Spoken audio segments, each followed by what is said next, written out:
A Jornada até o Bruxo do Pântano.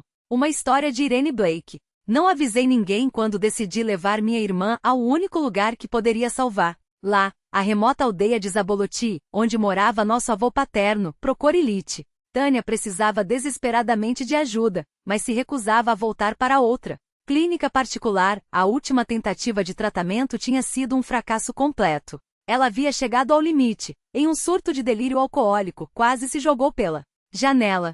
Depois daquele episódio, a família se reuniu e decidiu, eu seria o único capaz de levá-la até o velho.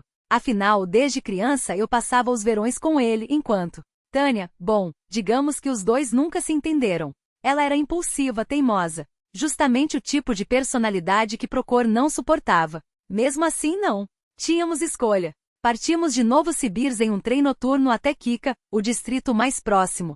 Dali, o destino nos reservou uma sorte inesperada. Igor Petrovich, velho amigo de meu avô, nos ofereceu carona em seu trator com reboque. Um homem alto, de ossos largos, que mesmo aos 70 anos mantinha a força de um lenhador, embora tivesse emagrecido uns bons quilos desde a última vez que o vi. Falador como sempre, ele nos contou que com o fechamento da única mercearia da aldeia um ano antes, agora, cabia a ele abastecer os poucos moradores que restavam. Não é por obrigação, é por solidariedade, explicou com um suspiro, enquanto manobrava o trator por trilhas esburacadas, outrora alagadas pelas chuvas, mas agora ressecadas pela seca implacável que assolava a região. O caminho era uma prova de resistência. Passamos por aldeias fantasmas, casas semi-engolidas pela terra, telhados cobertos de mato, como se o tempo tivesse decidido apagar qualquer vestígio de vida daqueles lugares. Igor, entre uma história local e outra, berrava canções soviéticas para abafar o ronco do motor e de vez em quando murmurava algo sobre o feitiço do último bruxo da aldeia morto. Recentemente a quem culpava pela onda de calor anormal. Mas como Tânia e eu mal reagíamos aos seus comentários, ele acabava se calando, deixando apenas o barulho das rodas sobre a terra rachada. Eu não conseguia parar de pensar no que seria de nós se não tivéssemos encontrado Igor. Andar quilômetros sob aquele sol escaldante, com minha irmã já exausta, o rosto banhado em suor dentro da cabine abafada do trator. Tânia jurava que aguentaria qualquer coisa, mas eu conhecia seus limites. E, pior, conhecia as lendas daqueles arredores, espíritos da floresta, assombrações nos pantanos, o próprio bruxo que diziam amaldiçoar a aldeia antes de morrer. Histórias que meu avô contava como se fossem fábulas antes de dormir, mas que naquele momento ganhavam um peso sinistro. A única coisa que me trazia algum conforto eram as palavras de Marfalona, a vizinha idosa que cuidava de mim quando Procor saía em suas misteriosas viagens. Ela me falará sobre a placuntrava, uma erva mágica dos pântanos capaz de afastar feitiços e males. Seria apenas uma lenda? Não importava. Precisávamos chegar. A casa de meu avô ficava à beira da aldeia, quase engolida pela floresta. Uma construção simples, mas sólida, cercada por um muro alto de madeira escura. Portão rangeu quando o empurramos. Bati com força no pesado aldrabão da porta. Esperamos.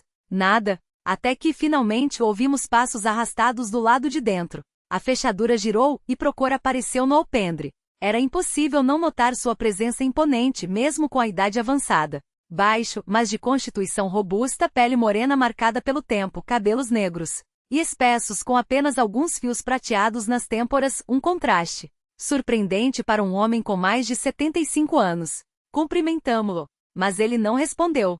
Seus olhos, afiados como lâminas, nos examinaram com uma mistura de fúria contida e decepção. Primeiro eu, depois Tânia, que baixou a cabeça sob aquele olhar penetrante. O silêncio se estendeu pesado até que Procor cerrou os punhos, apertou os lábios e, sem uma palavra, virou as costas, batendo a porta com violência.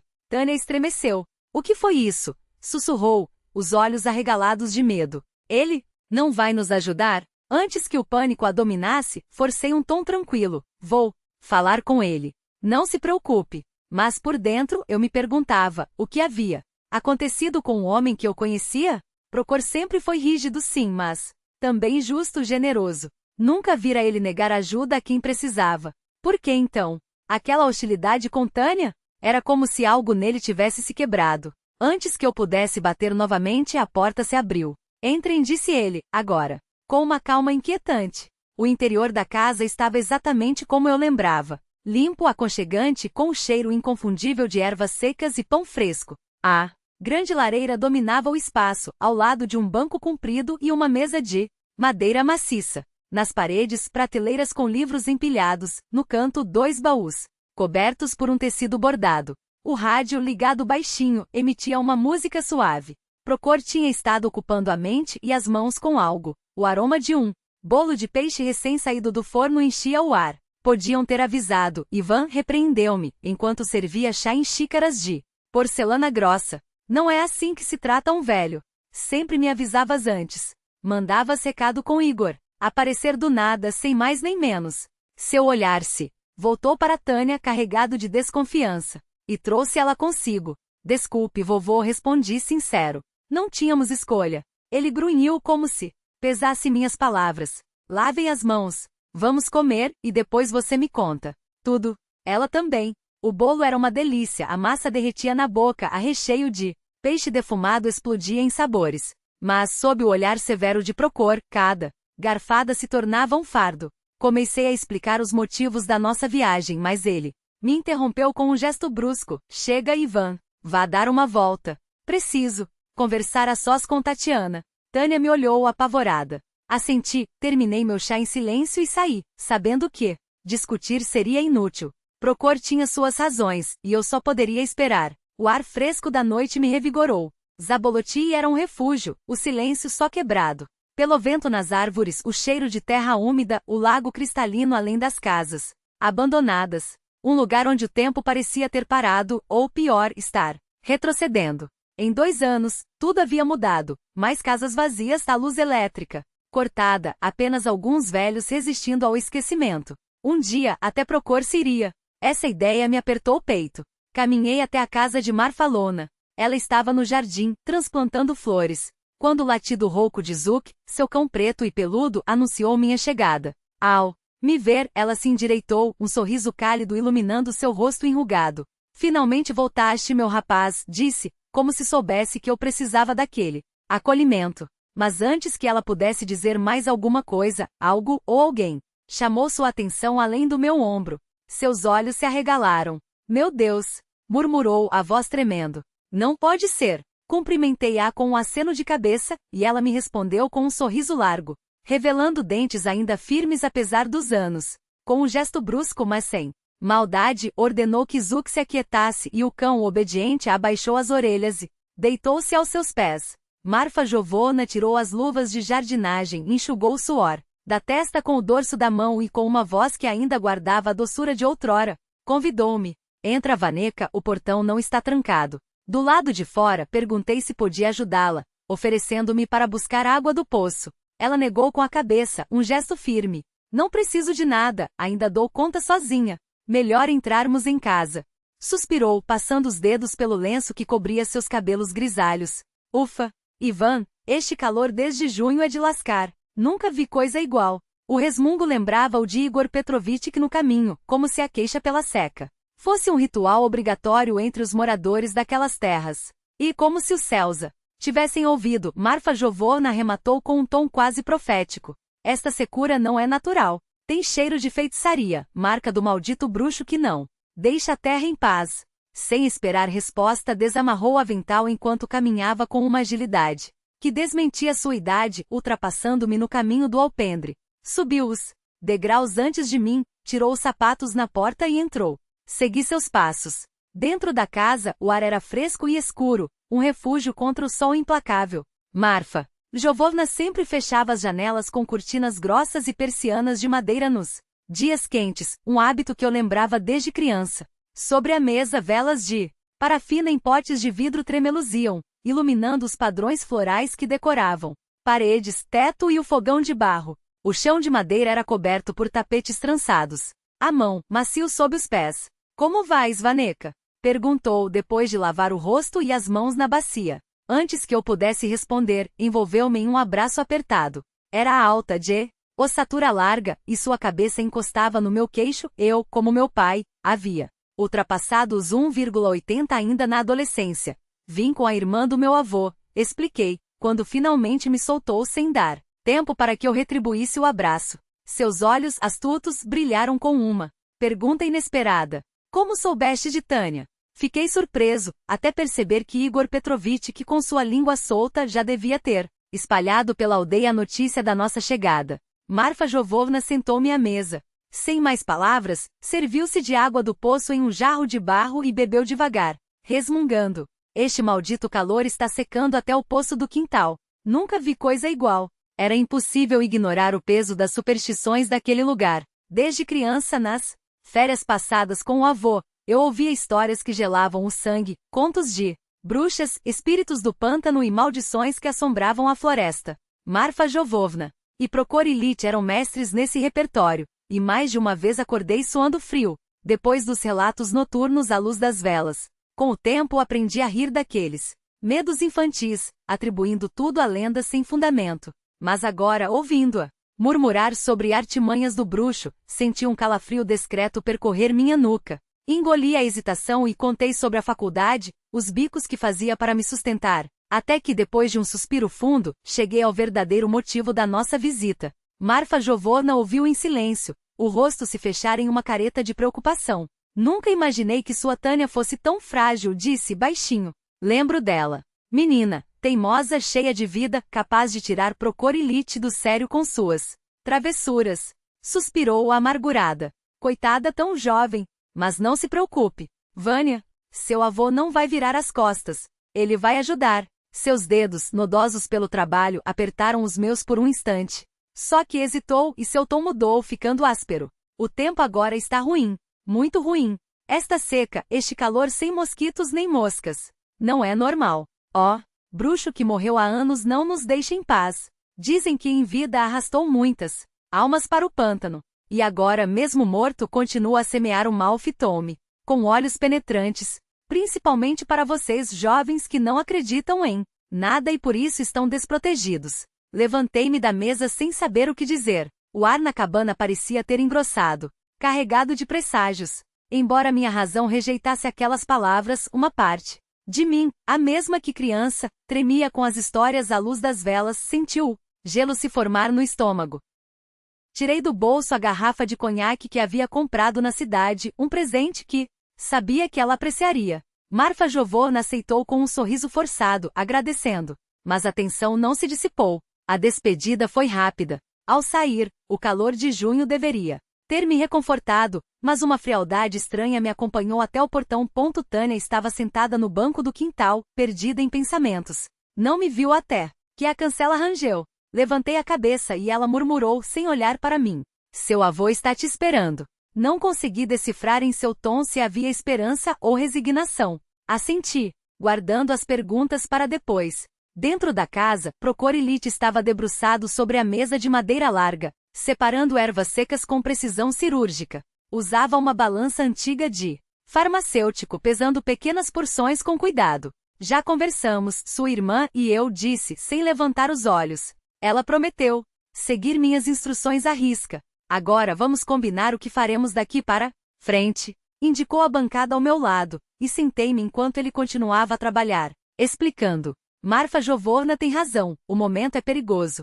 As forças do mal estão ativas e quem está fraco de corpo ou alma vira presas fáceis. Evitou detalhes, mas não precisava. Conhecia aquele discurso. Em vez disso, focou no pragmático. As ervas que preparava iriam fortalecer Tânia, os murmúrios noturnos. Na lua cheia quebrariam o encanto da tristeza e ela, aos poucos, deixaria a garrafa de lado. Amanhã, tenho que sair, anunciou surpreendendo-me. Um conhecido pediu ajuda para um caso urgente. Ficarei fora alguns dias. Meu coração afundou. Ele percebeu. Não se preocupe. Seus olhos, duros como pedra, cravaram-se nos meus. Mas vocês dois terão que se virar sozinhos. E ouça bem, Vânia, não deixe Tânia sozinha nem por um instante. Ela está frágil, frágil demais. Sua voz baixou grave. O mal se alimenta disso. Como moscas no mel. Um silêncio pesado caiu sobre nós. Prokorilite suspirou, como se carregasse o peso do mundo nos ombros, e então seu rosto amoleceu. Bom, agora que está tudo acertado, posso respirar aliviado. Preparou um chá de ervas para Tânia, ordenando que eu garantisse que ela o tomasse naquela noite e na seguinte. Assenti, e ele me encarregou de buscar água e lenha antes do anoitecer. Quando nos deitamos, eu e Tânia no Polokupenchik, uma espécie de beliche rústico, e o avô na bancada, seus roncos ecoaram primeiro. Ficamos sussurrando por um tempo, como fazíamos quando éramos crianças, trocando confidências à meia luz. Eles são todos malucos com essas superstições? Perguntou Tânia referindo-se aos moradores da aldeia. Incluindo o avô, claro, respondi com um meio sorriso cansado. Finge que acredita, para não ofender sem querer. Tânia bocejou, esticando os braços acima da cabeça antes de argumentar. Em plantas medicinais eu acredito. Isso é ciência comprovada. Mas o resto, essas superstições, essa história de bruxo, ela revirou os olhos, sacudindo a cabeça. E como você conseguiu crescer normal depois de tantos verões aqui, sozinho nesse fim de mundo? Não tem nada para fazer, nem internet, nem TV, nem gente da sua idade. Só tédio puro, resmungou, virando-se de lado. Em segundos, seu respiro já era regular, profunda no sono. Fiquei acordado ainda um tempo, repassando suas palavras. Discordava. Para mim, a aldeia nunca foi entediante, especialmente quando o avô me levava à pesca ou à caça na clareira escondida da floresta. Ele me ensinou a reconhecer as ervas no pântano, a sussurrar palavras antigas sobre folhas de tanchagem para estancar sangramentos. Talvez por isso eu tenha escolhido medicina. Quem sabe? O avô nos acordou antes do amanhecer, obrigando-nos a repetir suas instruções como um mantra: não se separem. Após o pôr do sol, nem um passo fora de casa. Fechem bem a cortina da lareira, cruzem todas as portas e janelas. E a Tânia, claro, não poderia esquecer o chá de ervas pela manhã e à noite. Proibiu-nos também de ir ao pântano ou à floresta. Serviu a ela um copo do líquido amargo, observando enquanto ela fazia careta ao engolir. Ai, que coisa ruim, murmurou Tânia, empurrando o copo vazio. Algo me diz que não deveria ir, confessou o avô, passando os dedos pela barba grisalha. Mas não posso virar as costas para quem precisa. Seus olhos, porém, traíram a preocupação. Fiquem atentos, criaturas. Não é a primeira vez que saio. Mas tá tudo bem, vô, interrompi, forçando um tom seguro. Não somos crianças. E era verdade. Ou deveria ser. Ele assentiu, mas a sombra de dúvida permaneceu. Logo depois, o velho Vazik chegou com seu motor chiando e Procorilite juntou suas coisas. Ao se despedir, nos abraçou com uma força que parecia querer nos fundir a ele, como se assim pudesse nos proteger. Ficamos acenando da porta até o carro sumir na curva, enquanto o sol já queimava o céu, prometendo um dia abrasador. Para nos distrair, o avô deixou tarefas. Tânia deveria lavar o chão da cabana e tirar o pó, enquanto eu cortaria a lenha, buscaria água e regaria as hortaliças no pequeno canteiro. Só cebola, alho poró e algumas ervas, nada além disso. Plantar não era com ele. Preferia 1000 vezes a pesca, a caça, o cheiro de terra molhada após a chuva. Acabamos rápido. Tânia se jogou na cama para descansar, e eu, bem, esqueci-me das promessas. Sem pensar 2 vezes, segui até a casa de Marfalona. Sabia que com aquele calor e o tamanho de sua horta, minha ajuda seria bem-vinda. E assim foi. O tempo voou entre risadas, histórias e o suor do trabalho. Só quando o céu começou a escurecer é que me lembrei de Tânia. Despedi-me às pressas, correndo de volta para a cabana do avô, o coração já acelerado por um pressentimento que não conseguia nomear. Quanto mais me aproximava, mais gelado ficava o ar em meus pulmões. A porta estava entreaberta. Parado ali, senti o mundo desabar. Ela tinha sumido. Onde Tânia poderia estar àquela hora? A voz sarcástica na minha cabeça não perdeu tempo. O avô avisou. Você prometeu. E agora? Respirei fundo, tentando me recompor. Pensilvânia. Onde procurar? No pântano? Junto ao lago? Na floresta? Peguei o celular, usando-o como lanterna, e comecei a gritar seu nome pelas ruas da aldeia, torcendo para que ela tivesse apenas saído para caminhar. Os cães latiram em coro. Luzes acenderam-se nas janelas. Moradores saíram confundidos até que Igor Petrovich apareceu em sua porta, ouvindo minha explicação com o rosto sério. Sente-se. Respire, ordenou antes de pegar uma lanterna robusta. Vamos procurá-la, mas sem alardear. Aqui só temos velhos, e muitos já não aguentam nem suas próprias sombras. Nisso Marfalona chegou ofegante, o chale desalinhado. Que barulho é esse? O que aconteceu? Tânia desapareceu, soltei, resumindo o ocorrido em frases truncadas. Quando voltei, ela não estava mais lá. Bósimo e Marfa fez o sinal da cruz, os lábios tremendo. Vou com vocês. Leva o Juk. Ela apontou para o cão, um vulto escuro e musculoso ao seu lado. Ele fareja melhor que qualquer um. Traga uma coisa dela, rápido. Qualquer coisa que tenha cheiro. Igor Petrovich concordou com um aceno. Boa ideia. Esse cachorro não é comum. A mãe era Yarchuk, uma cadela de presságios. Ele herdou o faro e outras coisas. Não esperei mais. Corri até a cabana do avô, onde o mochila de Tânia pendia solitário, num gancho. No chão sua boné cinza abandonada. Agarrei-a e voltei, entregando-a a Marfa. Ela cheirou até o tecido, depois a ofereceu ao Juk. Ixi, comandou. O animal uivou baixo, arrancando para frente com uma força que quase nos derrubou.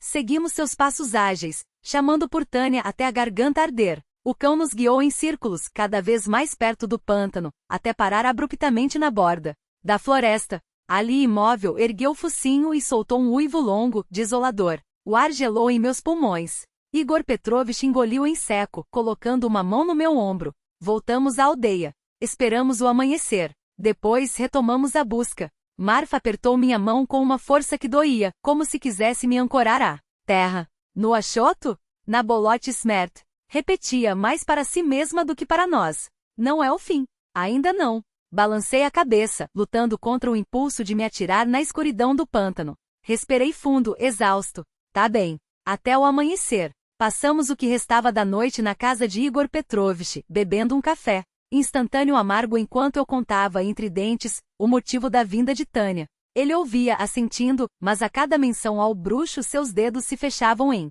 punhos, e ele cuspia entre os dentes. Stob emu pustin byt.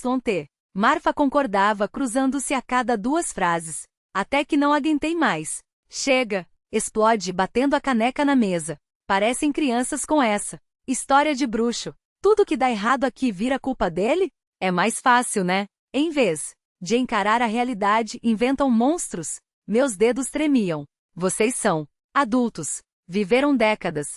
E ainda se apegam a essas superstições como se fossem verdades. O silêncio que se seguiu foi cortante. Marfa empalideceu. Igor Petrovich cerrou a mandíbula, os músculos do rosto tensos. Você não sabe do que fala, menino, murmurou ele, a voz rouca. Há coisas que você nega o óbvio com esse seu ceticismo urbano, Vânia. Igor Petrovich cuspiu. As palavras, os olhos fixos nos meus, antes de virar o rosto com um gesto brusco. Claro que é fácil para vocês, criados na cidade com suas mentes racionais e explicações científicas para tudo. Para vocês, nós somos apenas uns ignorantes do interior, cheios de superstições, não é? Marfa Leonovna cruzou os braços, a voz carregada de uma reprovação que me fez recuar internamente. Viva aqui um tempo. Testemunhe o que nós testemunhamos, e então venha me dizer que tudo tem lógica. O calor subiu pelo meu pescoço. Eles tinham razão, eu havia falado sem pensar. Como um tolo que julga saber mais do que aqueles que carregam cicatrizes de coisas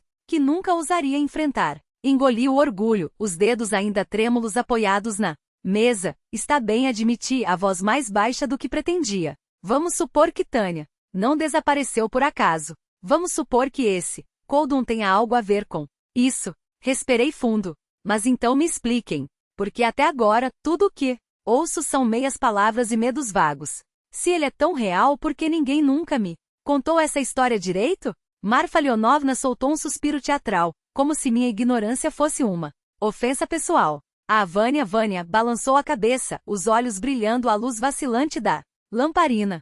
Seu avô tentou, mas você, claro, não deu ouvidos. Crianças de hoje não têm tempo para as histórias que salvam vidas. Igor Petrovich coçou a barba grisalha, o olhar perdido em algum ponto além da parede de madeira. Quando começou a falar, sua voz era baixa, como se temesse que as próprias palavras pudessem invocar o que descrevia. Foi seu avô quem me contou. E eu ouvi da boca do meu pai, que estava lá. Fez uma pausa, como se organizasse os fragmentos de uma memória que preferiria esquecer. Isso foi antes da guerra. Um homem chegou à nossa aldeia, não sei se era Zakar ou Demian, o nome se perdeu no tempo. Baixo, magro, mas ágil como um rato. E estranho. Seus dedos bateram na mesa, marcando o ritmo de uma história que pesava como chumbo. Trabalhava como nenhum outro, esculpia madeira como se fosse manteiga, moldava barro como se fosse sua segunda pele, caçava sem jamais voltar de mãos vazias. Em poucas semanas construiu uma fortuna.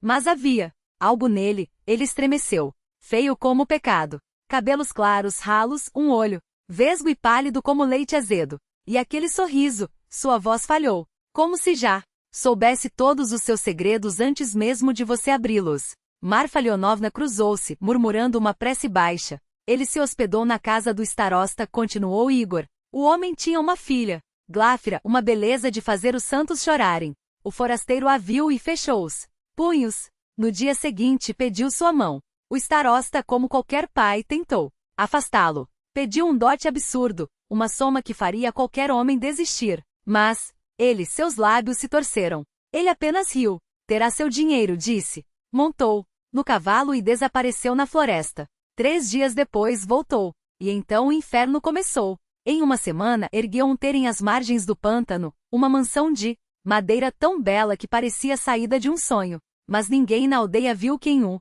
ajudou. Só ouviam os martelos batendo à noite, o serrar da madeira, vozes que não eram humanas. Quem se aproximava, ele engoliu em seco. Quem se aproximava sentia como se batesse contra uma parede invisível. Os olhos ardiam, a cabeça latejava. Alguns desmaiavam. Outros juravam ter visto sombras se movendo. Atrás das janelas. Glafira foi entregue a ele. E então começaram os gritos.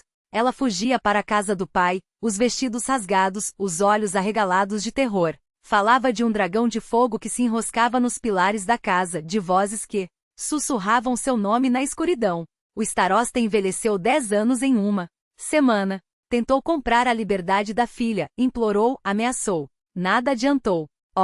Homem, se é que era um homem, apenas sorria. Até que uma noite eles se reuniram. Homens de 3 aldeias vizinhas, o padre, água benta e tochas. Queimaram o terem até o chão. O fogo ardia em cores que não eram naturais, verde e roxo, como se o próprio ar estivesse podre. E quando Koldun emergiu das chamas, não era mais um homem. Era uma coisa retorcida com olhos que brilhavam como brasas e uma boca cheia de dentes demais. Lutamos como demônios. Igor Petrovich passou a mão pelo rosto, como se pudesse apagar a memória. Muitos morreram. Alguns foram arrastados para o pântano e nunca mais vistos. Conseguimos prendê-lo na lama, afogá-lo como o monstro que era. Mas antes de afundar, sua voz quebrou. Ele riu e jurou que voltaria. Marfa Leonovna fez o sinal da cruz, os lábios movendo-se em uma oração silenciosa. Quando o sol queimar a terra e os rios secarem de sede, eu voltarei. E cada descendente daqueles que me traíram pagará com sua carne. Ela repetiu as palavras como se fossem uma maldição. Desde então todo verão de seca alguém desaparece. Sempre perto do pântano. Sempre sem deixar rastros. Um arrepio me percorreu a espinha. De repente a ideia de um homem afogado há décadas, cujos ossos apodreciam na lama, pareceu menos absurda do que deveria. E como? Como se protege dele? Minha voz soou mais aguda do que pretendia. Marfa Leonovna me encarou como se eu fosse a criatura mais patética que já vira. Você não se lembra de nada, menino? Seu tom era uma mistura de desespero e raiva. Seu avô não te ensinou nada antes de morrer? As ervas sob a porta, o sal nas janelas, o ferro nas mãos? Ela sacudiu a cabeça, decepcionada. E agora? Tânia está lá fora sozinha, enquanto você... Basta. Igor Petrovich bateu a mão na mesa, fazendo as xícaras tremularem. Que está feito, está feito. Suspirou, esgotado. Agora vamos buscá-la. Ou o que sobrou dela. As velas na mesa se apagaram com um chiado. Do lado de fora, o cão de Igor uivou. Um som gutural, desumano, como se pressentisse algo que nós ainda não víamos. A porta da cabana se abriu com um estrondo. E lá estava ela. Tânia. Suja, os cabelos emaranhados e ensopados, os olhos vidrados como os de um animal ferido. Mas viva. Minha irmã. Corri. Abri a porteira com tanta força que quase a arranquei das dobradiças. Quando a abracei, seu corpo estava gelado, rígido, como se tivesse sido esculpido em gelo. Cheirava algo podre. A lama do pântano. A morte. Encontrei ela na estrada. A voz trêmula da esposa de Igor Petrovich cortou-o. Silêncio. Estava parada como uma estátua. Nem piscava. Quase não a reconheci. Seu rosto estava pálido. E o Juk? Ela apontou para o cão que rosnava, arranhando a terra, as patas ensanguentadas de tanto puxar a corrente. Ele não para de uivar desde que a viu. Marfa Leonovna segurou meu braço com força. Ela não está bem, Vânia. Não é só a lama. Não é só o frio. Seus olhos me fixaram, cheios de um aviso que não ousava decifrar. Vamos levá-la para dentro. Você apontou para a cabana do avô. Vá buscar roupas secas. Agora. Não discuti. Não havia tempo. Mas quando me virei para correr, vi algo que me gelou o sangue. Os sapatos de Tânia, os mesmos que ela calçava quando desapareceu, estavam enfileirados junto à porta da cabana do avô, limpos, secos, como se nunca tivessem saído de lá. A verdade me atingiu como um golpe surdo no peito. Tânia tinha saído descalça. Fechei as janelas com mãos que tremiam, e foi então que as vi marcas profundas. No batente e no vidro, como se garras tivessem arranhado a madeira com uma fúria deliberada. Não eram riscos casuais. Eram sulcos longos, precisos como os de uma criatura que não pertence a este mundo. Um arrepio me percorreu a espinha, mais gelado do que o vento que uivava lá fora. Depois da história que Marfa Jovovna nos contará sobre o bruxo dos pântanos, cada detalhe ganhava um peso sinistro. Respirei fundo, agarrei a mochila de Tânia e escolhi as primeiras roupas secas que encontrei. Mas enquanto empacotava, uma sensação de urgência me dominava, como se cada segundo naquela cabana fosse um segundo a mais do que deveríamos ficar. Quando saí, a porta rangeu atrás de mim com um gemido que pareceu um aviso. Marfa Jovovna me esperava junto ao portão, os olhos sombrios sob a luz do meio-dia. Tânia comeu e agora dorme, sussurrou, como se temesse acordar algo mais do que minha irmã. Não se lembra de nada, nem de onde esteve, nem do porquê. À primeira vista, estava bem, mas havia algo em seu rosto, uma serenidade forçada que me fez apertar os punhos. Era como olhar para uma máscara cuidadosamente colocada sobre um abismo. E então veio o cachorro. Assim que o soltei, o animal arfou, rosnou baixo, os pelos eriçados como agulhas. Não corria em direção à casa de Marfa como de costume. Não, ele se jogava contra a cabana do avô, uivando como se pressentisse uma presença que nem eu ousava nomear. Vai ter que ficar sozinho com ela na casa do Procorilite, disse Marfa, secando as mãos no avental. Não posso trancar o pobre bicho nesse calor. Quando ela acordar, levo comida para vocês. E à noite passo aqui. De novo. Não se preocupe, Ivan. Seu tom era firme, mas seus dedos branqueavam ao segurar a cerca. Assenti, embora a ideia de ficar ali, só com Tânia naquele lugar que de repente parecia errado me deixasse com a boca seca. O ar pesava, úmido e quente, como se a própria terra retivesse o fôlego. A exaustão me atingiu de repente, uma onda que doía nos ossos. Eu, que estudava medicina, que deveria ter respostas, não entendia nada do que acontecia com minha irmã. E, pela primeira vez em anos, me peguei desejando que o avô chegasse logo, não como um velho, mas como Travníquio, homem que conhecia os segredos das ervas e das palavras sussurradas contra o que não tem nome. Marfa serviu-me leite espesso e uma pilha de blinis do dia anterior. Engoli tudo sem mastigar, o sabor se perdendo na ansiedade que me corroía por dentro. O estômago cheio só fez a sonolência piorar. Quando ela apontou para o banco de madeira junto à parede, não resisti. As galinhas e o porco não se alimentam sozinhos, justificou, antes de sumir nos fundos da casa. Recusei-me a oferecer ajuda, sabia que seria inútil. Marfa Jovovna não era de aceitar piedade, e além disso, ela ainda teria tempo de descansar mais tarde na casa do Baque, quando o sol estiver a pino. Dormi instantaneamente. Acordei com um sacolejo no ombro. Tânia estava inclinada sobre mim, os olhos muito abertos, quase febris. Vamos, Vânia, o avô chega logo, disse, com uma certeza que não combinava com alguém que havia desaparecido por dias. Sua voz era clara, mas havia algo nela, um tom metálico, como se as palavras fossem recitadas. Precisamos preparar comida. Ele vai estar faminto depois da estrada. E então sorriu. Um sorriso torto, desconhecido, que não pertencia à minha irmã. Tânia, como você está se sentindo? Alguma coisa dói? Perguntei, levantando-me com esforço. Ela balançou a cabeça, já me empurrando para fora, ignorando cada pergunta que eu fazia pelo caminho. Tudo bem com você então? Insisti, mas ela só acelerou o passo, como se quisesse me afastar dali o mais rápido possível. Está bem, pensei, observando-a de lado. Parece saudável. Não se lembra de nada. Mas está melhor. Não é isso que importa? No entanto, enquanto eu rachava lenha no toco de madeira e ela lavava o chão da cabana cantando uma canção antiga, uma melodia que nunca ouvi entoar antes, uma inquietação me roía por dentro. Sua voz Era bonita sim, doce e melancólica, como o vento nas estepes ao anoitecer. Mas havia uma tristeza ali que não era dela. Ou pelo menos, não da Tânia que eu conhecia. Talvez seja o luto, tentei me convencer. Afinal, depois que ela se formou, vivemos separados. Poderia ter desenvolvido novos hábitos. Até cozinhar, algo que sempre odiou, agora fazia com uma destreza que me surpreendeu. Amassou a massa do pão com movimentos precisos, enquanto cantava baixinho que as margaridas se curvem aos cascos dos cavalos, que os salgueiros tremulam com o orvalho da manhã. Lembrei-me de repente do marido dela, morto tão cedo, do amor que a destruíra quando ele se foi. Seria essa a razão daqueles versos tristes? Daquela voz, que parecia vir de muito longe. Mas havia mais. Seus gestos eram rápidos demais, demasiado eficientes, como se alguém, ou algo, a guiasse. E ela me mantinha ocupado. Vânia, busca água no poço. Vânia, vai até os vizinhos comprar ovos, leite. Conhecia todos pelo nome, embora nunca os tivesse visto antes. Talvez o avô tenha contado a ela, imaginei. Afinal, eles conversaram a sós por horas. Mas mesmo essa explicação soava oca. O sol caía quando voltei com os mantimentos. O ar estava parado, denso, como se a própria tarde contivesse a respiração.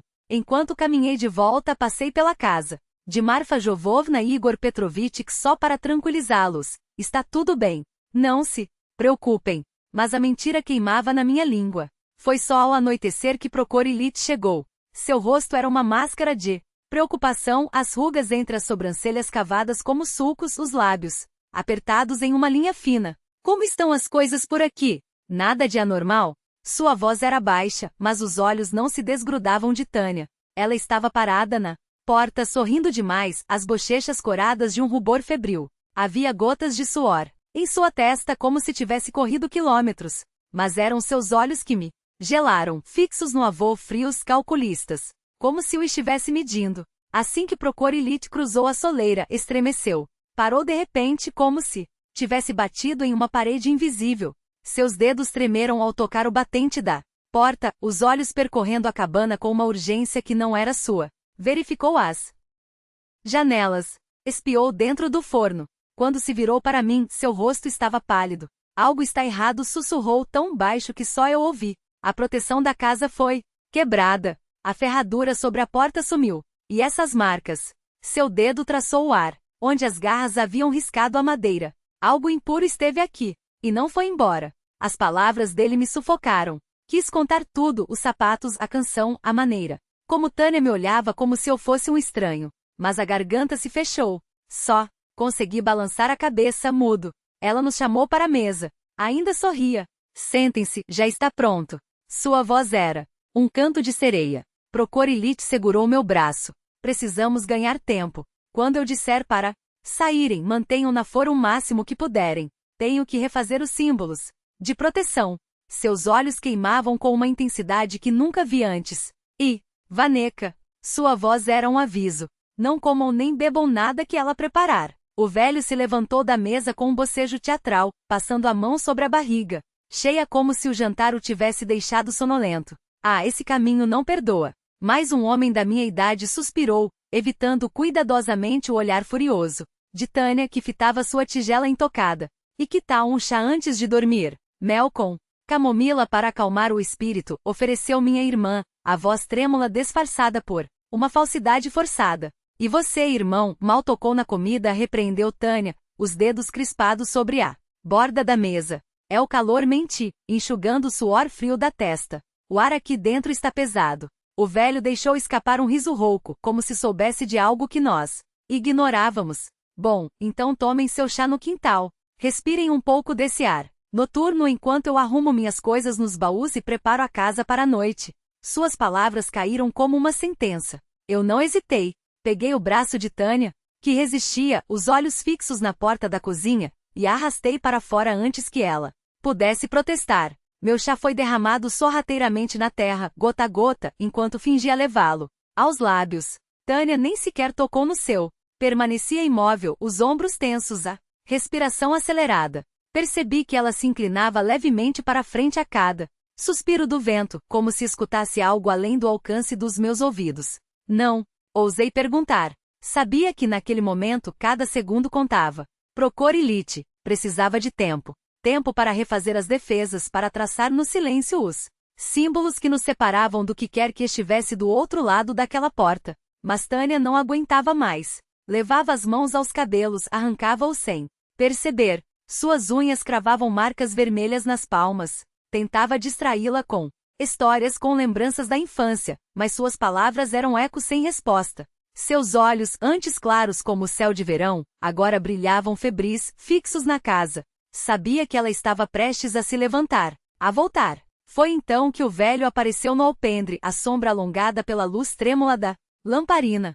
Chega de conversa, crianças. Hora de dormir. Sua voz era calma, mas havia algo nela, uma tensão subterrânea, como o silvo de uma cobra antes do bote. Tânia cruzou o limiar e desabou.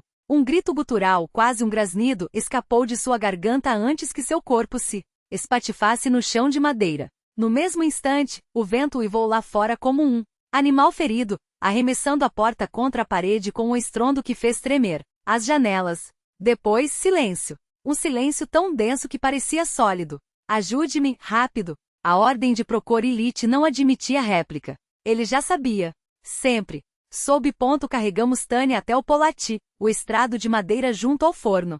O velho umedeceu um pano em água morna, perfumada com ervas que queimavam os olhos. Enquanto passava o tecido sobre o rosto da minha irmã, suas mãos não tremiam, mas seus olhos, carregavam o peso de séculos. Ela está segura. Agora murmurou mais para si mesmo do que para mim. O que a seguiu não. Conseguiu atravessar a proteção da casa. Mas não se engane, Vaneca. Sua voz baixou até virar um rosnado. Isso não a soltará tão fácil. Ele preparou uma infusão espessa, escura como terra úmida com raiz de limônica e Xinchen soprou sobre a xícara, sussurrando palavras que faziam o ar vibrar. Bebam. Isso os manterá acordados. Lá fora, elas tecem sonhos pesados como chumbo. Não podemos dormir. Não podemos deixá-la sair. Seu dedo ósseo apontou para Tânia, imóvel, pálida como cera. Nem que ela chore, nem que ela grite, nem que ela se arraste até sangrar. Entendeu? Perguntei se ele já havia visto algo assim. Sua resposta foi um golpe no peito. Nos registros da Travnitsa disse, indicando um livro encadernado em couro, desgastado, cheio de anotações à mão. Uma viúva, anos atrás. Seu marido jurava que a falecida o visitava à noite. Não era ela. Era isso usando sua forma, sugando sua essência até que quase o matou. Fez uma pausa, os lábios torcidos em amargura. Esse livro me foi dado por uma velha que salvei das areias movediças. Ela me ensinou o que sabia antes de morrer. Mas isso, seus olhos encontraram os meus. Isso é, além do que já enfrentei. E você, Vaneca, precisa estar pronto para fazer o que for necessário. A noite se arrastava como um animal moribundo. Procor-Elite tomou o primeiro turno de vigília. Andava pela casa em passos silenciosos, parando para ouvir os rangidos das madeiras, o sussurro do vento nas frestas. Depois, sentava-se ao lado de Tânia, que respirava regularmente como se dormisse. Mas eu sabia. Ela não estava lá. Eu me revirava no polati, o sono uma miragem. Cada vez que fechava os olhos via o rosto de Tânia se contorcendo, ouvia sua voz, não sua voz sibilando promessas de dor. Estava prestes a me levantar e assumir o posto do velho antes da hora, combinada quando o alpendre rangeu. Algo ou alguém testava a maçaneta. Uivo abafado veio da lareira, seguido por um estalo seco contra o vidro da janela. Procor-Elite pressionou um dedo nos lábios, os olhos brilhando como brasas. Tânia se contorceu no estrado, os dedos se crispando no ar. Então, de repente, se levantou. Seus passos eram mecânicos, como os de um boneco de corda. Caminhou até a porta. Depois até as janelas, mas a cada vez que estendia a mão para os ferrolhos, recuava, como se uma força invisível a empurrasse. Seu corpo tremia. Virou-se para nós e seu rosto não era mais seu rosto. Os olhos revirados mostravam apenas o branco. A boca se abriu em um sorriso grotesco, os lábios retorcidos em algo que não era humano. Deixem-me sair, ordenou com uma voz que não pertencia a ela. Rouca, masculina, ou coisas piores virão. O velho não piscou. Pegou um jarro coberto por um pano de linho da mesa, aproximou-se de Tânia, que agora girava a cabeça em ângulos impossíveis, os olhos fixos em nós como os de um predador, e jogou-lhe o conteúdo no rosto. Em nome do Pai, sai, abominação. Ela desmoronou. Repetimos esse ritual até o canto do primeiro galo. Tânia se levantava, suplicava, ameaçava, maldizia em línguas que não eram suas, arranhava o chão, cuspia, palavras que queimavam como ácido. Procorilite não cedia. A cada crise, ele a derrubava com a infusão sagrada, murmurando orações enquanto eu, trêmulo, fazia-o sinal da cruz até os dedos doerem. Lá fora a casa gemia. Algo batia nas paredes, arranhava as tábuas do alpendre com garras que não existiam. Uma vez quase abri a porta. Quase obedeci. Foi o toque do velho no meu ombro, firme, quase brutal, que me trouxe de volta. Reze. Vaneca rosnou. Não olhe. Não ouça. Ele acendeu um maço de artemísia, e a fumaça amarga encheu a casa, sufocando o cheiro de podridão que começava a se infiltrar pelas frestas. Então, o céu clareou. Um uivo estridente ecoou da lareira, seguido por um baque surdo, como se algo tivesse sido arremessado contra as paredes. O fedor de ovos podres e lodo invadiu o ar. Depois, silêncio. Um silêncio tão profundo que doía. Procorilite afundou em uma cadeira, os ombros curvados. Parecia ter envelhecido. 10 anos em uma noite. Estamos em maus lençóis, Vaneca confessou a voz rouca de exaustão. Ela está presa nas teias dessa coisa. Fraca de corpo, fraca de alma. Suspirou, pesado como uma lápide. Por mais que a protejamos, por mais que a limpemos, isso não a soltará. Ou ela se livra sozinha, ou será drenada até não restar nada. Seus dedos, nodosos como raízes, apertaram os meus. Há apenas um jeito de quebrar esse laço. Encontrar o corpo daquele que a amaldiçoou. Queimá-lo antes que seja tarde. Olhei para Tânia, agora imóvel, o peito subindo e descendo em um ritmo lento, quase imperceptível. E se não conseguirmos? Perguntei, embora já conhecesse a resposta. O velho não respondeu. Não precisava. Seus olhos disseram tudo. Então ela está perdida. O velho Procorilite me fitou com aqueles olhos que já haviam visto demais, como se pesasse cada palavra antes de soltar. Seus dedos, grossos como galhos retorcidos, tamborilavam na mesa de madeira gaste pelo tempo. Vânia, meu neto, você tem o fogo do seu pai, mas a teimosia é toda sua. Sua voz era áspera, mas havia algo novo nela. Não era mais o tom de quem desiste, mas de quem se prepara para a batalha. Ele coçou a barba grisalha, pensativo, enquanto eu o encarava, os punhos cerrados. Então está decidido. Não vou te deter. Um suspiro longo, como se carregasse o peso de décadas. Mas escute bem, se vamos fazer isso, faremos do jeito certo. Sem pressa, sem erros. Porque uma vez que ela cruzar aquela linha, não haverá volta. Tânia acordou ao amanhecer, espreguiçando-se como nos velhos tempos. Não lembrava de nada, nem dos murmúrios noturnos, nem dos olhos que a espiavam. Das sombras. Procorilite deslizou um chá de ervas na sua direção, mas ela torceu o nariz ao primeiro gole. Amargo demais, resmungou, cuspiu no chão e empurrou-a caneca. O velho trocou um olhar comigo. Não precisava dizer nada, o tempo estava se esgotando. Enquanto ele saía para arrumar o que precisamos, Tânia e eu ficamos sozinhos com as tarefas que ele nos impôs: separar grãos misturados, desenredar novelos de lã, remendar as redes de pesca rasgadas. Ela trabalhava com uma velocidade inquietante, dedos ágeis demais, como se guiados por uma vontade que não era sua. E seus olhos, Deus, seus olhos, saltavam entre a janela e a porta como se esperassem por algo, ou por alguém. De vez em quando, seus lábios se curvavam em um sorriso que não chegava aos olhos, um gesto mecânico, grotesco, como se alguém puxasse os fios de uma marionete. Tânia? Eu a chamava, e ela se virava com um sobressalto, os dedos crispados sobre a madeira da mesa. Onde você acha que está indo? Sua resposta era sempre a mesma, arrastada, como se lutasse contra cada sílaba. Preciso ir ao bosque. E eu repetia o que o velho me ensinou: primeiro trabalho. Depois, se sobrar tempo. Mas o tempo não estava do nosso lado. Ela se levantava a cada 5 minutos, os passos arrastados em direção à porta. Eu a interceptava, segurava pelos ombros, e seus olhos, aqueles olhos, me fitavam com uma fúria que não era humana. Deixe-me ir, Ivan sussurrava, e sua voz soava como folhas secas raspando no chão. Ele está me chamando. Procorilite voltou quando as redes estavam consertadas e os grãos separados. Trazia um saco pesado nas costas, os olhos brilhando com uma determinação que não vira nele em anos. Tânia já estava de pé, a mão na maçaneta, o corpo tenso como uma corda prestes a arrebentar. Onde pensa que vai, menina? Sua voz era firme. mas carinhosa, como se falasse com uma criança teimosa. Hora do almoço. Sente-se. Ela hesitou, os dedos tremiam. Mas eu, preciso ir, agora. Não conseguia explicar por quê. Não conseguia mentir. O velho a puxou pela mão, guiou-a até a mesa como se ela fosse de porcelana. Depois você vai. E como por milagre Tânia obedeceu, enquanto devorava o ensopado de ervilhas e os blinis que Marfalona havia mandado. Seus olhos pesavam. A cada garfada as pálpebras caíam mais, até que finalmente sua cabeça bateu no peito com um baque surdo. Dormia. Agora Vânia. Procorilite não precisou dizer mais nada. Eu já sabia, aquela não.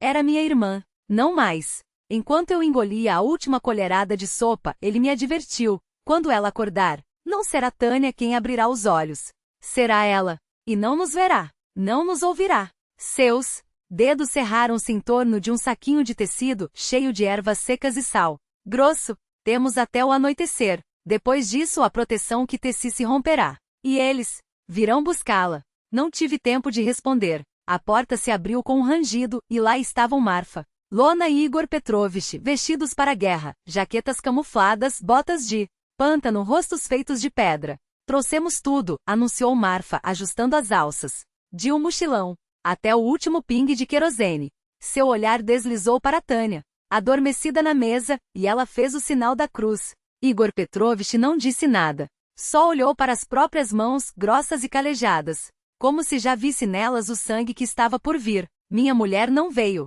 Murmurou como se pedisse perdão. Não consegui convencê-la. Procorilite não o julgou. Apenas assentiu e jogou-me um casaco impermeável. Vista-se. Rápido. Enquanto ele enchia os bolsos com facas, fósforos à prova d'água e saquinhos de linho cheios de misturas que fediam a terra e morte, Marfa acendeu um cachimbo de barro. Vou queimar as ervas de proteção, disse, soprando uma nuvem de fumaça espessa. Mas primeiro, seus olhos encontraram os meus, precisamos tirar ela de dentro de casa. Carregamos Tânia até o quintal, sentamo-a em um toco de árvore. Seu corpo estava mole e inerte, mas seu rosto era uma máscara de cera, lisa demais, sem expressão, como se já não houvesse ninguém por trás daqueles traços. Foi então que o vento uivou. As nuvens se fecharam como um punho sobre o sol. E Tânia acordou. Seus olhos se abriram pretos, sem pupilas, sem alma, e fixaram-se em algo além de nós, algo na floresta. E então ele apareceu. Uma silhueta alta, familiar demais, emergiu das árvores. Valdim. Ou o que restava dele. Mais alto do que na memória, os traços borrados como tinta molhada. E seus olhos, Deus, seus olhos, brilhavam como os de um lobo faminto. Ele estendeu a mão para Tânia. Ela se levantou, obediente, e deixou que a guiasse. Para longe do toco, para longe da casa, para longe de nós. Dentro do silêncio que se seguiu, ouvi o coração de Marfa falhar. Olhem ela!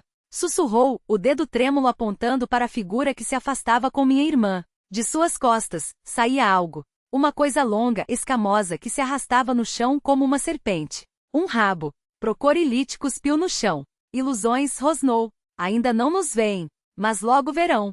Ele me jogou um par de raquetes de neve improvisadas feitas de madeira e corda. Vá na frente. Você é jovem, e precisamos de velocidade.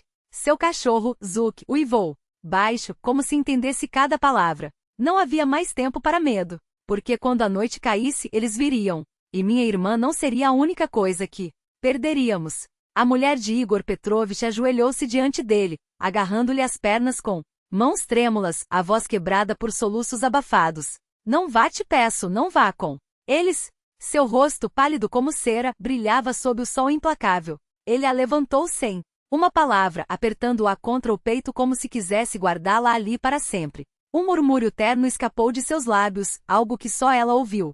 Não me desculpe, Procorilite, mas não irei com vocês. O velho assentiu com um aceno seco, como se já esperasse aquela recusa. E assim, ficamos só nós três, eu, Marfalona e o velho, avançando em direção à linha escura do bosque que devorava o horizonte. A aldeia ficou para trás, pequena e frágil como um sonho que se desmancha ao acordar. O calor era uma lâmina. O sol queimava sem piedade e o silêncio ao nosso redor era tão denso que parecia cortar a respiração. Não havia vento, não havia pássaros. Apenas aquele vazio opressivo, como se a própria terra prendesse a respiração.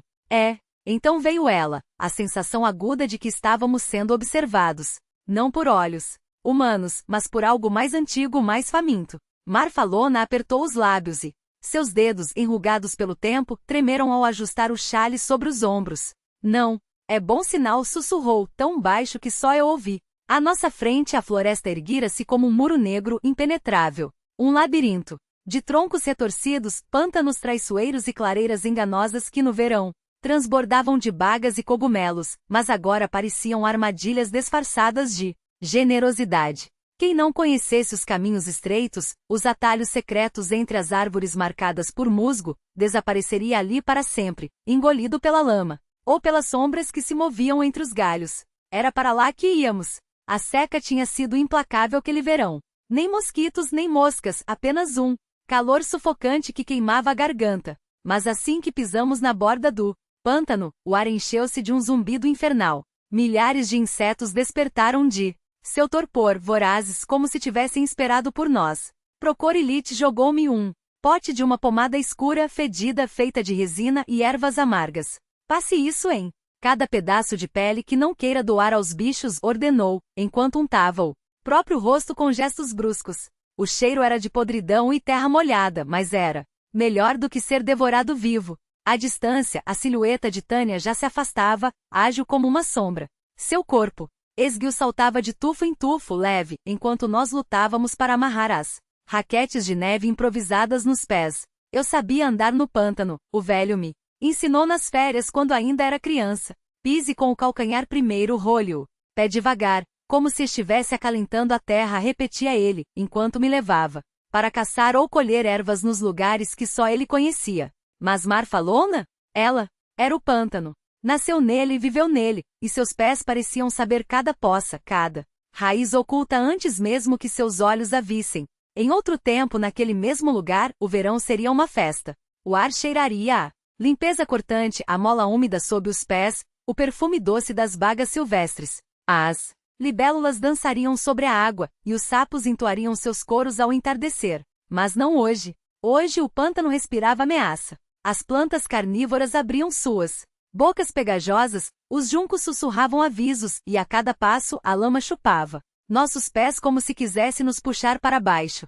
Seguíamos Procorilite em fila, confiando em seu instinto, ou naquilo que restava dele. O sol começava a descer e com ele o calor perdia sua garra, substituído por um frio úmido que penetrava os ossos.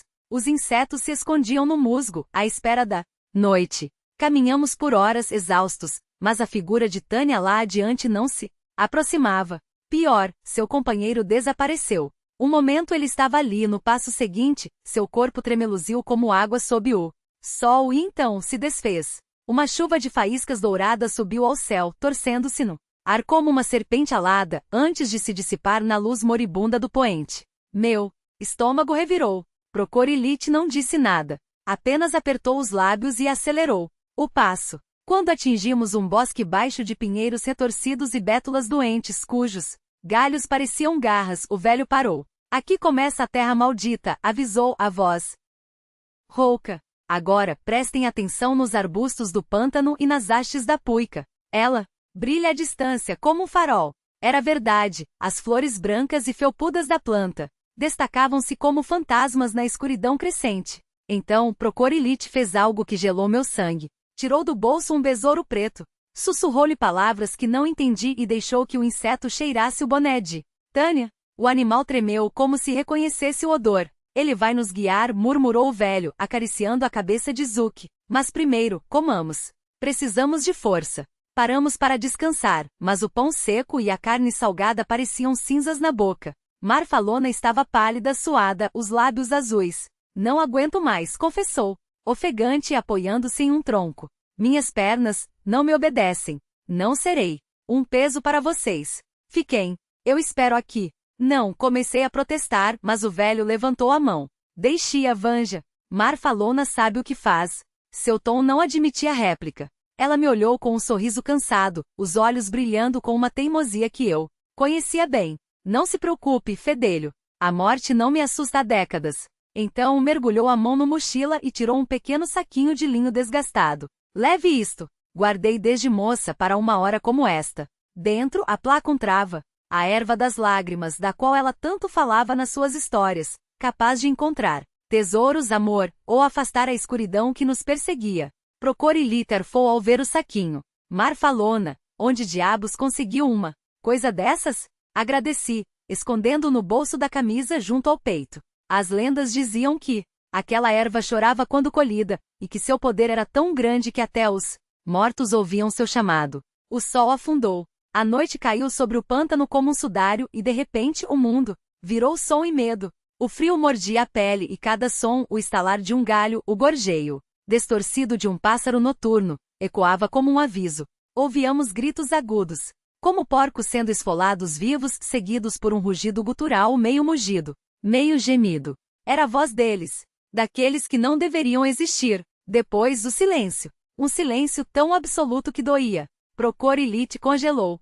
Seu gesto me fez parar também. Ele olhava ao redor, os olhos estreitos, antes de murmurar palavras antigas sobre nós, traçando um sinal da cruz no ar. Então, acenou para Zuki. Vá, amigo. Encontre-a. O cachorro partiu como uma flecha e nós o seguimos, acendendo as lanternas com mãos trêmulas. A luz mal penetrava a escuridão, apenas círculos amarelados que tremiam sobre a água negra. O pântano parecia respirar. A cada passo minhas raquetes afundavam mais, a lama sugando-me como uma boca faminta. O cheiro de podridão era insuportável, misturado ao odor metálico de algo errado. De repente bolas de luz azulada flutuaram no ar, pairando sobre nós como olhos sem rosto, observando, julgando. Elas se aproximaram, e então se apagaram de uma vez como velas sopradas por um vento invisível. À nossa frente, apenas um muro de trevas, impenetrável.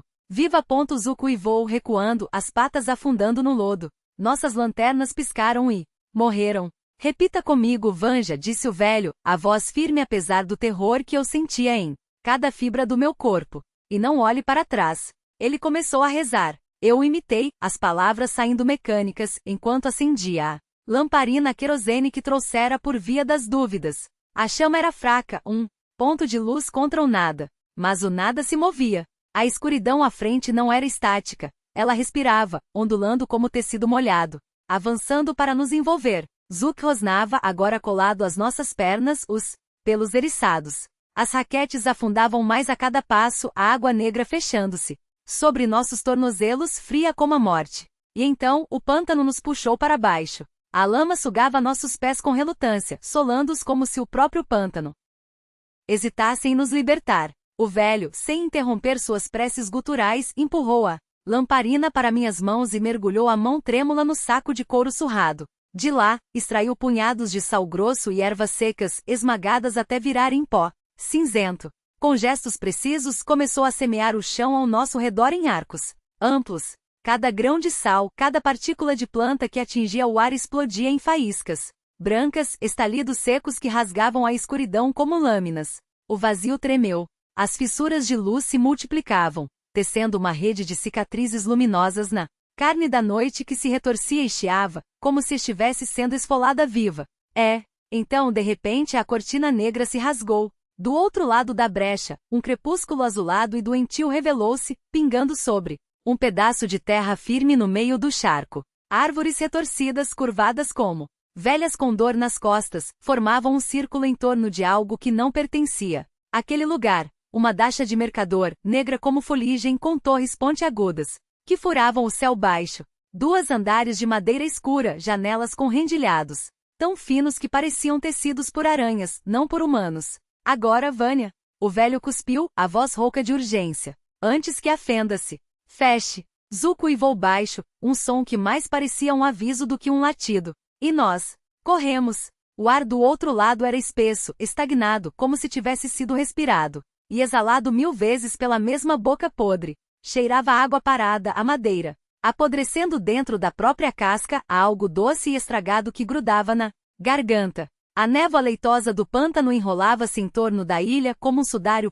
Tiramos as raquetes de neve, inúteis ali, onde raízes nodosas e troncos carcomidos formavam uma armadilha sob nossos pés. As bétulas, curvadas até quase tocar o chão, pareciam se contorcer em silêncio, como se ainda estivessem vivas e sofrendo. Dos galhos das pequenas pinheiras, serpentes pendiam de cabeça para baixo, balançando levemente suas línguas bifurcadas provando o ar. Elas silvavam sempre que nos aproximávamos, e só o rosnado gutural de Zook, que as antecedia com os dentes à mostra, nos salvava de seus botes traidores. Então, o Teren surgiu diante de nós. Era uma aberração de beleza, as janelas com molduras esculpidas em motivos florais brilhavam com uma luz amarela e doentia, como se alimentadas por velas de cera humana. Zook parou, ergueu o focinho e uivou, não de medo, mas de reconhecimento. O velho afagou sua cabeça calosa e murmurou: ela está aqui, Vanya.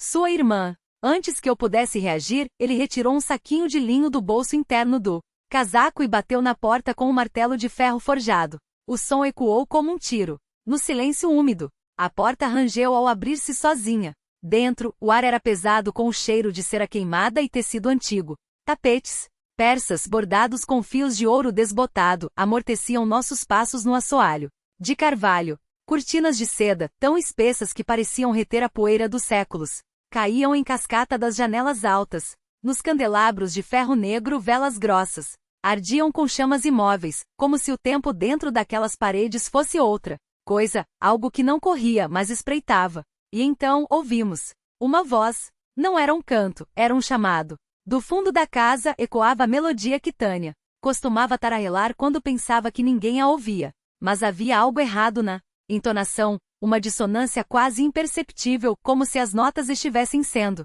puxadas por dedos demais ou por uma garganta que não era humana. Zook não esperou. Com um latido agudo disparou na direção da voz, ignorando o grito de alerta do velho. Volte, maldito. Procorilite estendeu a mão, mas o cão já havia desaparecido. Numa curva do corredor, o canto parou. Tânia! Gritei, avançando sem pensar. A sala de estar era um espetáculo de opulência mortuária. Uma mesa redonda de mogno suportava um samovar de cobre, polido até brilhar como sangue seco. Xícaras de porcelana fina, tão translúcidas que parecia possível ver o veneno dentro delas, aguardavam ao lado de pratos de doces, esdoba dourada, prianiqui com mel escuro, compotas em potes de cristal. Tudo intocado, tudo perfeito. E lá, de costas para a janela de vitral, cujos fragmentos coloridos projetavam sombras cortantes no chão, estava ela. Tânia? Ou algo que usava sua forma. Vestia as mesmas roupas com que havia desaparecido, os tênis ainda brancos, sem uma mancha de lama, como se nunca tivessem pisado naquele pântano. Mas quando ela se virou com um sorriso que esticava demais os lábios, soube. Seus olhos não piscavam, e eram grandes demais para o rosto dela. As maçãs do rosto afiadas como lâminas. Os movimentos bruscos, mecânicos, como se os ossos tivessem sido substituídos por articulações de ferro enferrujado. Vânia, a voz era dela, mas a cadência arrastada, como se cada sílaba fosse um anzol sendo puxado de uma garganta profunda. Meu corpo congelou. Não por medo, por reconhecimento. Aquela coisa sabia como me pregar no lugar. Seus olhos, pretos e úmidos como óleo, grudaram nos meus e de repente, eu não conseguia mais respirar. Deixe-me te abraçar, irmãozinho. A risada que escapou de sua boca era um silvo, como vapor escapando de uma fresta. Você veio tão longe, seria uma pena desperdiçar. Atrás de mim, o velho gritava, mas as palavras se afogavam no zumbido nos meus ouvidos. Ela estendeu os braços, longos demais, os dedos terminando em unhas, que pareciam garras de corvo, e avançou. O cheiro que exalava era de carne podre temperada com canela. Quando estava a um passo de me tocar, seu rosto derreteu. A pele escorregou como cera quente, revelando algo por baixo, escamas verdes, úmidas e uma boca que se abria horizontalmente, cheia de dentes finos como agulhas. Saboroso, a coisa sibilou, a língua bifurcada lambendo os lábios que já não eram de Tânia. Tão quentinho. O encanto quebrou. Gritei, recuando, tropeçando, e ela pulou, rápida, uma sombra com garras. Suas unhas rasgaram minha jaqueta, puxando-me para si com uma força desumana. Sentia o hálito quente e ácido em meu rosto, as escamas frias pressionando minha pele. Então, Zook arremeteu. Com um uivo selvagem, o cão cravou os dentes em seu tornozelo. A coisa guinchou, solando-me com um empurrão que me jogou contra a mesa. O samovar tilintou, as xícaras caíram, estilhaçando-se no chão. Ela se contorceu, o corpo mudando. A pele humana rasgou-se completamente, revelando o que estava por baixo, uma serpente alada, grossa como um tronco, com escamas douradas que cintilavam como brasas. Seus olhos, agora completamente amarelos com pupilas verticais, fixaram-se em mim enquanto ela se enroscava pronta para cuspir. Vânia, o velho jogou algo em minha direção. Um saco de pano pesado. Agora, repita depois de mim. Não havia tempo para perguntas. A serpente inflou o pescoço, uma luz alaranjada acendendo em sua garganta. Eu peguei o saco, abriu, e o mundo explodiu em fogo. O ar tremeu com um gemido pesado, como se 1000 vozes sussurrassem em uníssono, erguendo a pele em arrepios gelados. Depois, o silêncio caiu de novo, abrupto e opressor. Com as mãos ainda trêmulas, enfiei as coisas do velho no mochila e seguimos pelo corredor torto, que agora parecia mais estreito, como se as paredes respirassem se fechando sobre nós. A vitória sobre a serpente havia se dissipado, substituída por um vazio angustiante, onde encontrar a verdadeira Tânia. O velho coçou a nuca hesitando entre os caminhos quando o besouro começou a latir, alternando o olhar entre mim e ele como se nos chamasse. Então o cão avançou, parou e olhou para trás, convidando-nos a segui-lo. Não havia escolha. As paredes ganharam vida, esticavam-se como pele elástica, depois se contraíam de repente, forçando-nos a nos contorcer, espremendo os corpos para não ficarmos presos. O chão não era melhor, ondulava como um peito ofegante e onde antes havia tábuas, agora brotavam bolhas imensas, fedendo a pântano podre. Parávamos, esperávamos elas estourarem e seguíamos. Acima de nós, o teto se afastou até desaparecer, engolido por uma mancha de tinta negra. Bastava fitá-la para a cabeça girar, como se o próprio Tereino sugasse para um delírio sem fim. Estamos mortos, pensei. Este é o inferno? O velho murmurava preces, a lamparina chiava e só o latido teimoso do besouro me ancorava à realidade e à promessa de salvar Tânia. Depois de uma eternidade de corredores que se dobravam como entranhas de um monstro, o cão nos levou a uma porta arrancada das dobradiças, revelando uma escada de madeira que descia para o porão. O cheiro de poeira e mofo subia em espirais, sem mais paredes que se moviam, sem chão que respirava, apenas teias de aranha e uma quietude suspeita. Mas as escadas não terminavam.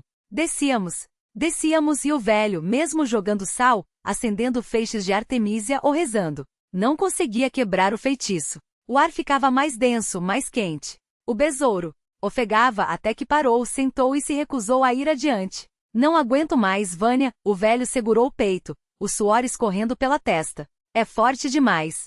Diante de mim, no entanto, o caminho estava livre. Dei mais um passo e minha mão bateu em algo sólido, invisível. Ele não pôde seguir. Só eu. Feitiço antigo, sussurrou ofegante, entregando-me a mochila com a mistura inflamável, os saquinhos de ervas e o sal consagrado. Só você pode terminar isso. Com o presente da Marfalona. Abençoou-me com um sinal da cruz e, como se lesse minha dúvida, ordenou: reze. E ouça o que sua alma já sabe. A lamparina apagou. Uma película fina tocou meu rosto e se dissolveu. As escadas acabaram. À minha frente, um clarão azulado e frio pulsava. Esferas de fogo fantasmagórico flutuavam nas paredes de pedra. Sob meus pés, terra úmida. Virei-me. Atrás, apenas uma escuridão tão espessa que parecia matéria sólida. Avancei, cauteloso, até que o chão inclinou-se suavemente, descendo para um montículo de ossos. E lá no centro estava ela, Tânia, pálida, suja, vestígios de roupa rasgada colados à pele.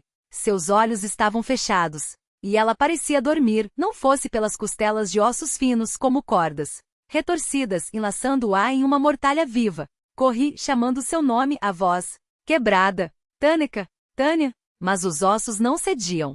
Meus dedos sangravam ao tentar arrancá-los, a faca do velho estalava contra eles, e nem o sal, nem as ervas, nem as palavras do velho faziam efeito.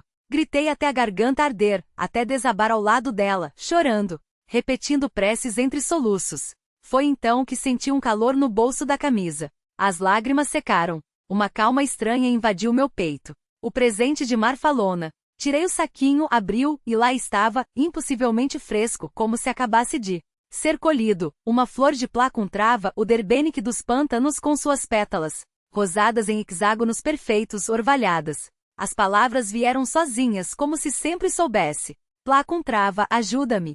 Quebra as amarras, desfaça o mal. A flor irradiou uma luz rosa, tênue mas insistente. Toquei os ossos que aprisionavam Tânia, e eles se desintegraram em pó. Ela estremeceu, abriu os olhos, tentou-se levantar, mas suas pernas falharam. Guardei a flor murcha de volta no saquinho e a ajudei a se apoiar em meu ombro. Vânia, onde nós estamos? Sua voz era um fio de medo. Precisamos sair agora, respondi. O chão tremeu. Uma espiral de terra se abriu aos nossos pés, e dela emergiu ele, uma múmia de pele amarelada esticada sobre um crânio calvo. Nas órbitas vazias apenas trevas, e essas mesmas trevas o vestiam, como um manto podre colado a um corpo ressecado. Não permitirei, a voz saía de sua boca como um vento apodrecido, arrastando sílabas. Ele se ergueu no ar, estendendo dedos ossudos em nossa direção. Coloquei Tânia atrás de mim e com a placa trava erguida comecei a rezar o Pai Nosso. Minha irmã repetia, trêmula. Pare! Uivou Colduin, tapando os olhos. Guarde essa coisa. A escuridão que o envolvia começou a se desprender como tecido apodrecido. Ele afundava na terra contra a própria vontade, suplicando. Dê-me o que quiser, riquezas, poder, ou ela. Seus olhos vazios fixaram-se em Tânia. Posso trazer de volta ao marido que perdeu, minha querida. Ela cobriu os ouvidos, continuando a reza comigo. O Colduin já estava enterrado até o pescoço. A flor em minhas mãos queimava, brilhando tanto que lacrimejavam meus olhos. Com o último impulso coloquei-a sobre sua cabeça. Um clarão rosa explodiu. O crânio estourou com um chiado úmido, e a terra se acalmou compactando-se. A luz azulada se dissipou. Ouvi o latido do besouro e a voz rouca do velho, descendo com uma lanterna. Vânica, Tâniusha. Seu abraço nos esmagou contra ele. Graças a Deus. Ao amanhecer, saímos da cova de ossos. O mundo voltará ao normal, o cheiro do pântano, os sons dos sapos, o vento nas caniças. O Tereim não passava de ruínas podres. O velho salgou a terra, ateou fogo aos restos da construção, mas todos sabíamos, o mal havia sido arrancado pela raiz. No caminho de volta, com Marfalona a nosso lado, sadia como se nada tivesse acontecido, o velho não parava de resmungar. Tinha um oberegue desse na manga o tempo todo, Marfa? E nunca disse uma palavra? Sacudiu a cabeça. Como uma partisansca.